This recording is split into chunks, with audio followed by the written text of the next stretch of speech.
aujourd'hui, j'avais envie un peu de parler de la politique de Trump, mais au niveau conquête territoriale. La première chose qu'on peut dire, c'est que Trump est une personne qui est un magnat et un businessman dans le domaine de l'immobilier, principalement de l'immobilier urbain. Donc c'est quelqu'un qui touche principalement à la matière de la terre. Et donc, on peut se poser la question pourquoi, dès son investiture, il s'est lancé à s'intéresser à tout ce qui était en mer.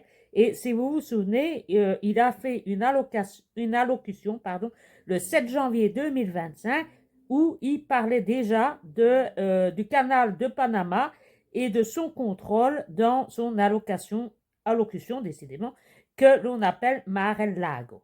Nous dirons que ce n'est pas de mer que parle Trump, ni moi d'ailleurs, mais que le sujet, c'est du business marin et ça rentre dans sa pratique habituelle qui a toujours été le business. Il ne faut pas l'oublier, Trump est un grand businessman et pour lui, je vais reprendre un petit peu ce qu'une personne m'avait dit un jour lorsque j'ai changé de métier et que j'ai pris ma boutique en ligne pour le vêtement de parachutisme, qui m'avait dit: quand on est un bon commercial, on peut vendre n'importe quoi, que ce soit des boîtes de sardines ou des vêtements de parachutisme. Eh bien, quand on est commercial ou businessman, eh bien, on parvient toujours à vendre. Eh bien, Trump, c'est la même chose, qu'il soit dans le terrien ou le maritime. Eh bien, pour lui, ça reste toujours du business. Et donc, il est bien dans son élément, on dirait comme un petit poisson dans l'eau. Et donc, voyons la suite de mon raisonnement. Et il faut dire que son intervention au sujet du canal de Panama, où il a même voulu changer le nom du canal de Panama, eh bien, le canal de Panama, eh bien, ça représente quand même 5 à 6% du commerce mondial, dont 40% est attribué aux containers américains. On comprend donc la vive réaction qu'il y a eu à travers le monde et l'impact que ça a eu lorsqu'il s'en est déjà pris dès le début de son investiture sur le canal de Panama. Et donc, ça a été un peu difficile de comprendre dès le départ le rapport que Trump avait entre son business de départ et sa passion pour la terre et en même temps le fait qu'il s'attaque directement à la mer. Et beaucoup se sont interrogés sur la position qu'il tenait. Et au fond, eh bien, c'est finalement une stratégie. Pourquoi? Parce que son approche, elle est purement business et transaction commerciale qui s'explique par la volonté de contrôler le canal de Panama. Mais nous y reviendrons un petit peu plus tard. Alors, Trump n'est pas arrivé avec ça au mois de janvier 2025 à son investiture. Vous pensez bien qu'au cours de sa campagne électorale, eh bien, il y a eu énormément de spécialistes qui ont préparé son arrivée au pouvoir si ça se réalisait, et il avait préparé un projet 2025 qu'il avait commencé à faire travailler dès 2023. Et quand on reprend évidemment ce travail fourni par ses collaborateurs, eh bien on se rend compte que finalement le domaine de la mer, ça ne représente pas grand-chose dans tout ce dossier qui a été constitué par ses conseillers qui lui sont proches. Ça représente pas plus d'une demi-page de tout le projet 2025. 3 points sont invoqués dans ce fameux document de travail. Et le premier point, eh bien, c'est ce qui concerne la Maritime Administration, ce qu'on appelle la MARAD, M-A-R-A-D. Et ça va assez vite à comprendre, c'est qu'il fait passer ce poste-là du département des transports vers la sécurité intérieure. Donc, c'est juste un passage d'une administration sous l'administration d'une autre administration. Donc, c'est juste un transfert de compétences. Le deuxième point qui est évoqué, c'est le Merchant Marine Act, qui date de 1921 et qu'on appelle plus communément le Jones Act. et qui est surtout de type de politique conservatrice. Et le rôle de ça, c'est que Trump essaie qu'il n'y ait plus de monopole, mais qu'il y ait de la concurrence, parce que jusqu'à présent, tous les transports qui se font d'un port américain vers un autre port américain, eh bien, il faut obligatoirement que le bateau soit de pavillon américain, appartienne à des Américains ou soit construit aux États-Unis. Et donc, il veut remoderniser ça pour rendre le système de transport maritime américain concurrentiel. Et alors, le dernier secteur, c'est celui qu'on a entendu le plus parler en Europe. Et ça, celui-là, vous le connaissez, c'est le NOAA, qui lui, eh bien, est fortement réduit parce qu'on a réduit le budget et un grand nombre de personnel au sein de cette administration. C'est tout ce qui concerne la question climatologique, de la température, etc. et qui peut avoir même des rapports avec le système militaire. Mais je dirais c'est plutôt tout ce qui est environnementaux. Et là, il a l'intention de réduire, et il l'a déjà fait d'ailleurs, en limitant le nombre de personnes et en les retransférant vers des autres services. Et donc pour lui, tout le monde l'a entendu, le climat n'est pas sa priorité pour son mandat. Et donc voilà, ce sont 3 points qui concernent le système maritime. Et comme vous le voyez, surtout la politique que Trump veut mettre en place, eh bien, ça correspond à peu près à une demi-part. Et quand vous voyez, eh bien, c'est pas grand-chose. Le premier point, ça concerne un transfert de compétences. Le deuxième, c'est rendre le transport maritime plus concurrentiel. Et le troisième, c'est réduire la visée climatologique plus faible au sein de son mandat. Et donc, voilà, ça représente pas grand-chose et donc ça représente bien aussi ce que représente Trump. Pour lui, le maritime, ça n'est quand même pas une priorité. Le principal à le conseiller au niveau naval, eh bien, c'est une personne qui a écrit un livre et que je viens de terminer sa lecture. Il s'appelle Seth Kropsay. Je ne sais pas si ça se dit comme ça. S-E-T-H-C-R-O-P-S-A-Y. Donc Seth. S-E-T-H, c'est son prénom. Il a écrit un livre qui porte le titre de Sea Blindness, donc les mers aveugles. Et son livre conseille à ce que les États-Unis doivent investir de nouveau dans les ports et aussi dans la force navale, parce que sinon, selon lui, eh bien, ils risquent de perdre leur liberté de navigation. Et il faut quand même reconnaître que la navigation est un pilier du commerce mondial et de la sécurité économique américaine. Et donc, pour cet auteur-là, il faut tenir compte de ça. Et c'est d'ailleurs lui qui est à la base du fameux Project 2025 de Trump. Donc, c'est lui qui était parmi les conseillers de Trump sur ce fameux document qu'ils ont créé dès 2023. Et donc, si on ne fait pas attention au côté naval, eh bien, ils risquent tout simplement de perdre leur sécurité au niveau national et aussi l'intérêt économique américain. Alors, comme je vous l'ai dit au début de cette vidéo, eh bien, ça a surpris tout le monde de voir Trump s'intéresser au côté marin, au côté des mers, alors que c'est un terrien dans l'âme. Et il a surtout fait très peur. C'est vrai qu'il a sa méthode bien à lui de faire peur par son côté un peu bourru et très cru dans sa manière de s'exprimer. Et du coup, ça l'a entraîné très rapidement chez beaucoup de gens de la surprise et également de l'étonnement et également pourquoi est-ce qu'il réagit comme ça? C'était pas comme ça qu'on le voyait avant qu'il arrive au pouvoir. Mais en fait, Trump, ce n'est pas seulement une idée et une lubie à lui qui est apparue dès qu'il est arrivé au pouvoir, même s'il s'inspire, comme je vous l'ai dit, de personnes qualifiées telles que je vous l'ai dit tout à l'heure, mais il va en fait dans le prolongement de la politique de Obama et de Biden. Ça n'est pas nouveau, cette idée de la politique navale. Et le but, eh bien, c'est que les USA s'alignent finalement sur la Chine tout en arrivant à découper le monde, mais plus cette fois-ci entre ouest et est, mais cette fois-ci en 2 parties hémisphériques, c'est-à-dire entre le nord et le sud. et essayer de créer des lignes de commerce pour, au plus, évidemment, au plus grand nombre et bien sûr en faveur, puisque nous parlons des États-Unis, en faveur de ce pays. Et pour vous montrer que ce n'est pas nouveau, parce que le niveau naval, ce n'est pas uniquement que du commercial, mais c'est aussi militaire, et bien depuis 2024, donc c'est-à-dire avant l'arrivée de Trump au pouvoir, eh bien on avait déjà signé avec les États-Unis, déjà en juillet 2024, le Blue Water Shipping, c'est un accord stratégique militaire entre la Norvège et les États-Unis pour pouvoir utiliser des bases militaires et des ports à caractère militaire.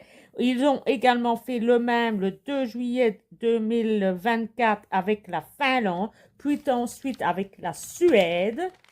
Et en 2030, eh bien, on envisage, si les météorologues ont raison, que l'Arctique pourrait se retrouver sans glace. Et donc, le raisonnement vient d'un peu tout le monde. À partir de ce moment-là, ben, il y aura un territoire marin plus important et qui permettrait de gagner, évidemment, en vitesse de déplacement si l'on pouvait commencer à naviguer sur des terres qui, pour le moment, est glacée.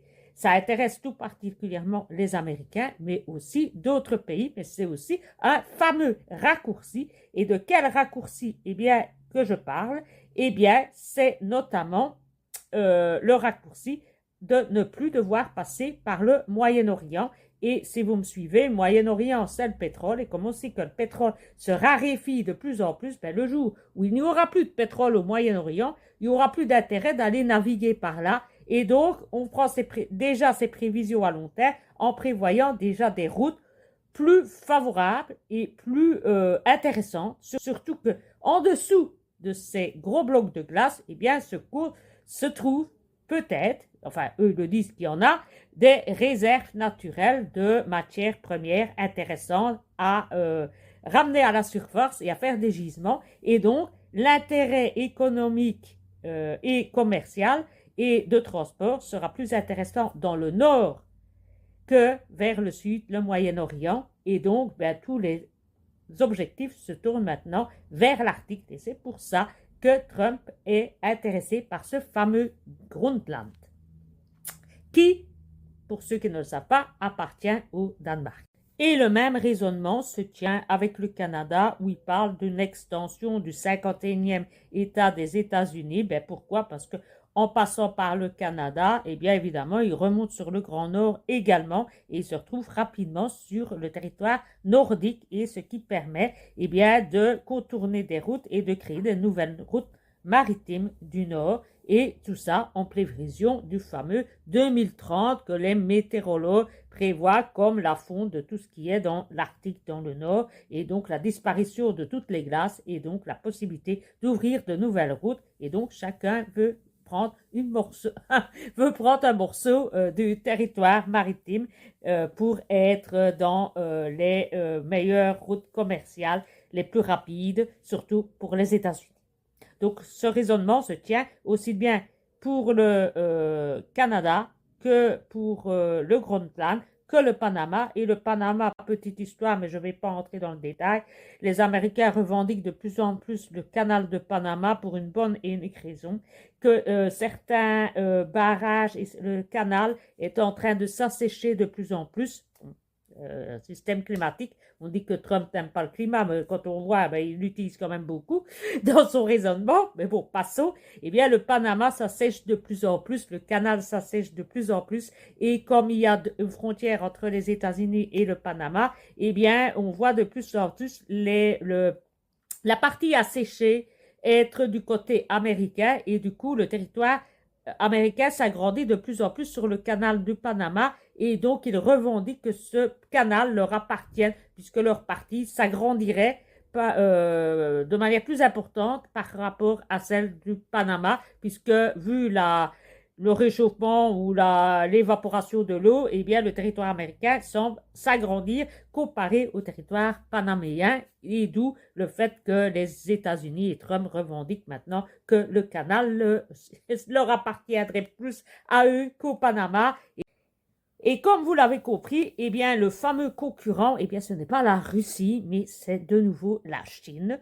Pourquoi? Eh bien, parce que la Chine, eh bien, elle est le premier dans tout ce qui est marine chinoise. C'est la plus grande du monde.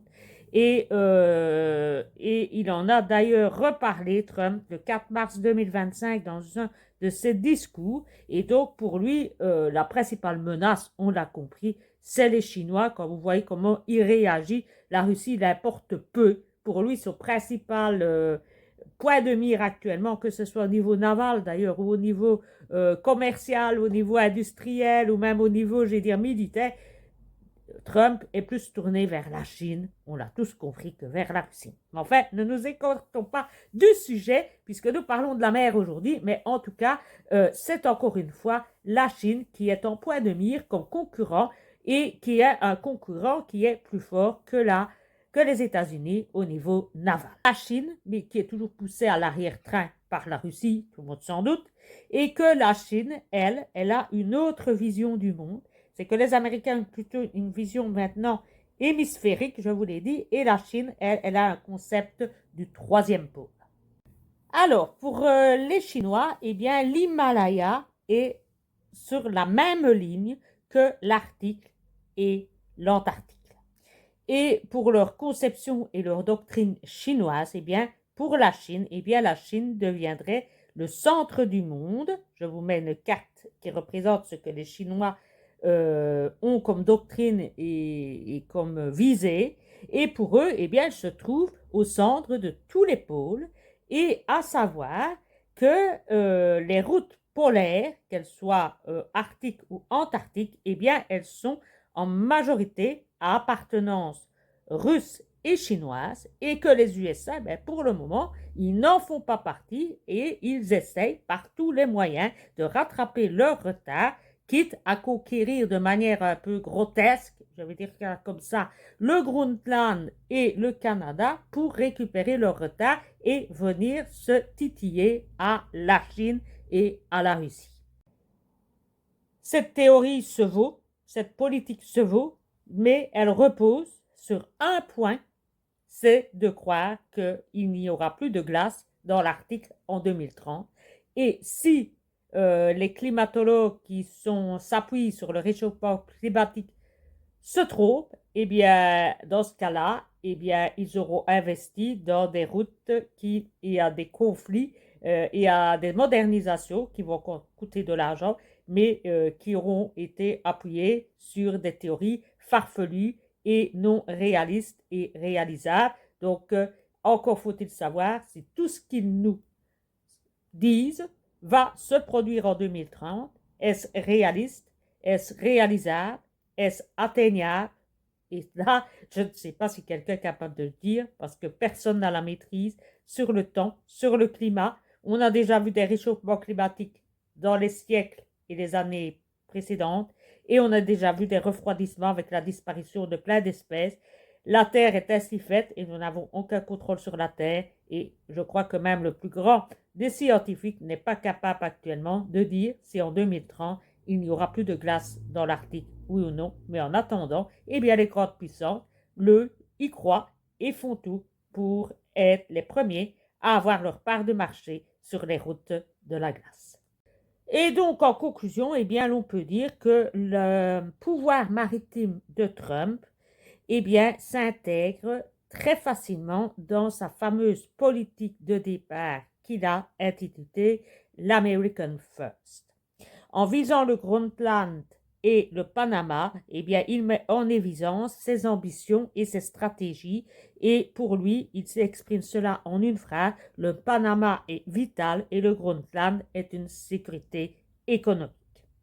Et donc, en conclusion, ben, on pourra retenir que finalement, les États-Unis et leur adversaire, la Chine, eh bien, leur rôle, eh bien, c'est de renouveler, de remoderniser et de créer un nouvel ordre mondial commercial.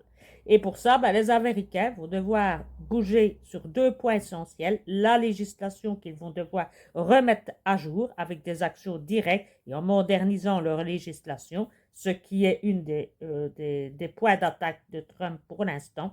Et le deuxième point sur lequel il vont devoir tenir compte, eh bien finalement, c'est sur tout ce qui est influence, que ce soit des influences culturelles, climatologiques, les invasions, les transhumances humaines et également sur tout ce qui est commerce de matières premières, etc. Et également tout ce qui est évidemment crise géopolitique. Et en conclusion, et puis, on pourra conclure ce point en disant que Trump, malgré son côté bourru, eh bien, ce n'est pas quelqu'un de fou.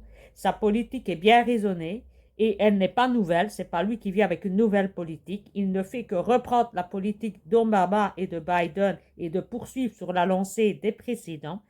Qu'il s'appuie sur les côtés climatologiques, mais climatologue dans le sens du réchauffement climatique, alors qu'il prône toujours ne pas croire en ces théories, alors qu'il utilise justement ces théories pour créer ses routes vers le nord en s'appuyant sur le fait que les glaces vont fondre. Donc, il y croit quand même dans un certain sens, et il s'appuie donc sur cette théorie de réchauffement climatique, alors qu'il a l'air de s'en défaire en supprimant ces fameuses administrations. Et donc, on conclura en disant que finalement, quel sera le grand vainqueur dans les prochaines années? Eh bien, c'est celui qui parviendra à contrôler les pôles arctiques, antarctiques, et que c'est ceux qui seront capables d'avoir obtenu des routes maritimes qui seront établis comme les gagnants de la nouvelle route commerciale du XXIe siècle.